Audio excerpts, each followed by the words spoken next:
All right, this Wisconsin company, this company says it's about to become the first in the U.S. to offer microchip implants to its employees. You heard that right. Microchip implants under the skin.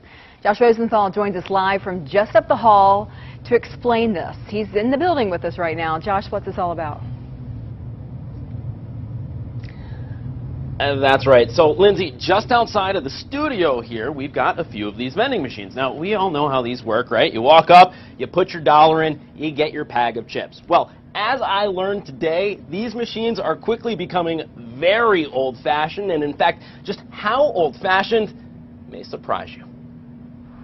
At 3 Square Market in River Falls, a team of programmers designed software for break room markets, like this one.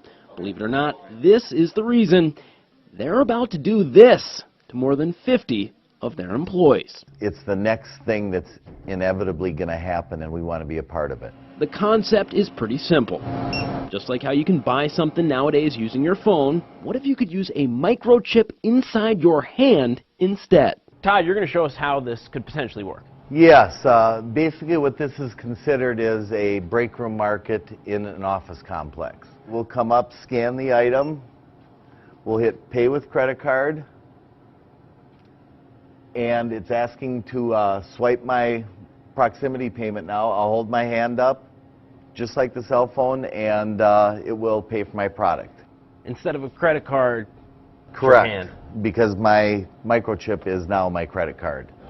More than 50 3 Square Market employees are having them implanted starting next week. Not only can they buy stuff with them, they'll also be able to use the chips to get in the front door and log on to their computers. Each chip costs $300. The company's picking up the tab. The chip goes between your thumb and forefinger, and CEO Todd Westby says the data is both encrypted and secure. So if I'm one of your employees and I've got this chip in my hand, you won't know, hey, Josh is slacking off. I can tell because I'm reading this chip. No, there's no GPS tracking at all. Employees here aren't required to get the chip. One of the ones choosing to do so, however, just so happens to be former North Star player and current Edina hockey coach, Kurt Giles. If somebody told you back in the day when you're flying around the ice playing for the North Stars that you're going to have a chip implanted in your hand, you're going to use it to pay for stuff, you're going to use it to get in and out of buildings, what would you have told that person?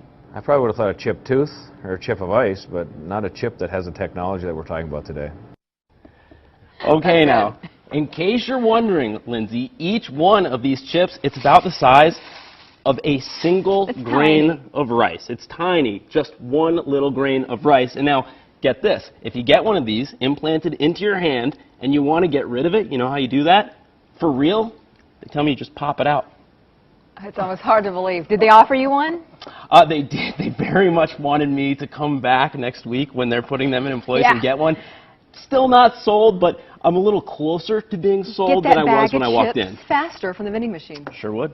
All right, now we need to upgrade the vending machines. Yeah, really. All right, thank you, Josh. Sure. All right, this may be the first time a U.S. company is using the technology, but it's already being used in Europe. A company in Sweden offered more than 100 employees the opportunity to get those microchips earlier this year. The company Epicenter Stockholm says phone and internet browsing history poses more of a threat than the chip. Is it true what the good would say concerning the judgment day? If I don't kneel down and pray, will I be a sinner? Yeah, so these niggas up there in 1941, man, I gotta keep bringing them up. They're making videos, making parodies. We're teaching, we're waking people up, man. Right. We're bringing you to righteousness.